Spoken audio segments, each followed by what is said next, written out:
Hi everyone, Rigged System here, the internet's busiest music nerd, and it's time for a review of the new R.A.P Ferreira project, Bob's son. Yes, this is a new album from Rory or R.A.P Ferreira, Bob's son, or R.A.P Ferreira in the garden level cafe of the Scallops Hotel. The full title there, which is a pretty important piece of context to have if you are at all familiar with this unique rapper's ever-developing lore, as at one time he was known simply as Milo, then later also as Scallops Hotel, now R.A.P Ferreira, and maybe something else into the future. But what's remained constant through all these changes is Ferreira's undying devotion to abstract and postmodern approaches to poetry, songwriting, production. I would argue he goes further down that rabbit hole every year, which led him to an interesting creative apex on last year's Purple Moonlight pages. 18 tracks of what I felt were some of Rory's most vibrant couplets to date,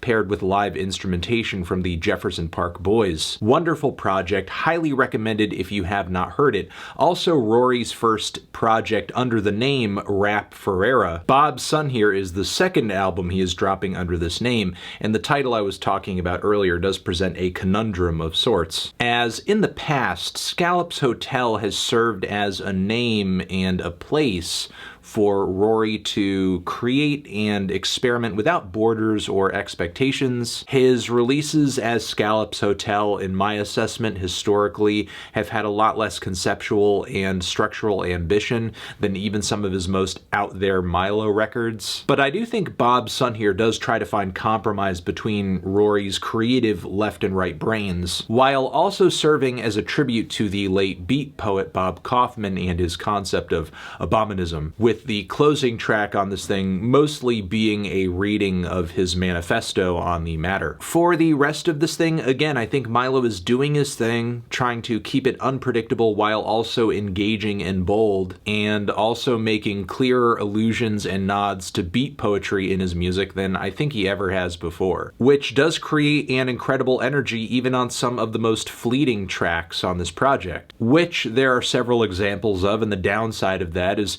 you get a song that doesn't have a strong sense of direction, but the upside of that is occasionally Ferreira lands himself in a totally unexpected place, like on the Cough Bomber's Return, where Ferreira delivers these dynamic flows over woozy, gorgeous harp loops. I love, love, love the way he emphasizes certain syllables in his words, or speeds up, slows down the tempo at certain points. Plus, all of the hype man ad-libs and passages make me feel like I'm listening to, I don't know, beat poetry or slam poetry, but if you put it into like a rap cipher context. Plus the sudden horn transition in the second half, topped with this zany, Zappa-esque singing. Certainly it's one of the most interesting tracks here in just how many seemingly random ideas it throws out. But then the following yam ships I found to be a lot less exciting. Underwhelming guest verse on this thing to start, then all of these slow-paced jazz loops stretched out, padding out the midpoint of this thing to death. Then some unenthused rapping from Rory at the finish, combined with some preposterous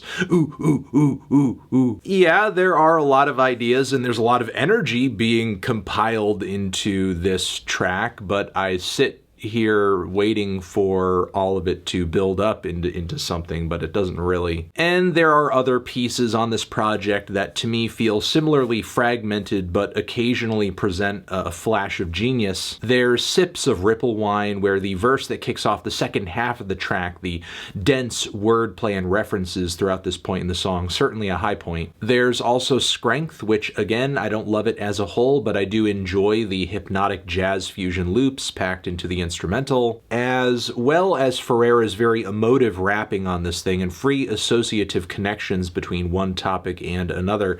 This one point where he drops in the Keystone XL pipeline leads to an interesting bit of meta commentary where he says, when reality seeps into your dreams, you find yourself rapping about political things. The intense rhyme patterns and alliterations in the second half of this track too are a show of Milo's poetic prowess. There are also portions of High Rise in Newark that to me sound a bit like, I don't know, an early Shabazz Palaces record, the off-kilter jazz loops, the trippy effects, the abstract lyricism, but vocally it is presented in a way that does feel like a slam poetry performance with Milo just shouting his words very passionately, very bluntly. Feels like a poetry performance in a very small, intimate, spotlit, smoky club, but simultaneously the surroundings are multicolored, melting and dripping and blurring in every direction. Now, while these tracks are generally enjoyable and certainly have their moments, I didn't find them to have as much impact as the more consistent cuts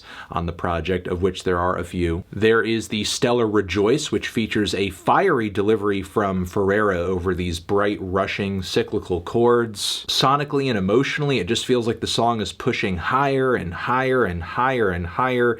It's a vibe, it's a direction that I just don't want to end. Then Bobby Digital's Little Wings features more harp samples, witty lyrics, earnest delivery, youthful energy. Honestly, it feels like something that could have landed on one of Ferreira's early Milo projects, like even his first Milo tape. Then REDGUARD Snipers with SB the More. Damn, this one has a really snappy fucking hook on it. I just love how chaotic but also jubilant the entire thing sounds, and in this refrain, new sounds, new pounds. It's just so good. It's easily one of the best hip-hop songs in a traditional sense that I think Ferreira has put out in a long time.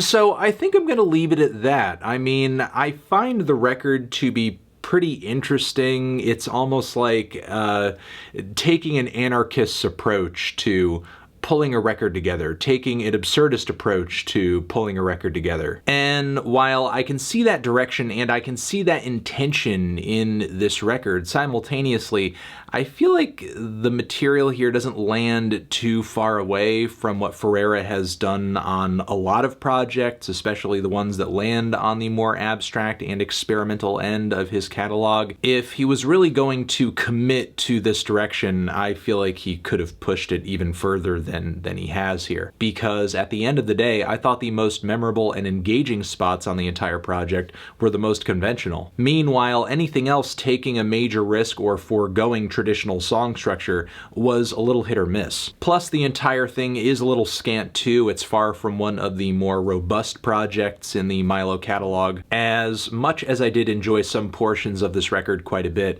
I think I'm going to just wait for something a bit more focused and potent to come out of the R.A.P Ferreira catalog at this point. I'm feeling a strong 6 on this one. Transition, have you given this album a listen? Did you love it? Did you hate it? What would you rate it? You're the best, you're the best. What should I review next? Hit the like if you like, please subscribe, and please don't cry. Hit the bell as well. Over here next to my head is another video to check out. Hit that up or the link to subscribe to the channel. Anthony Fantano, R.A.P Ferreira, forever.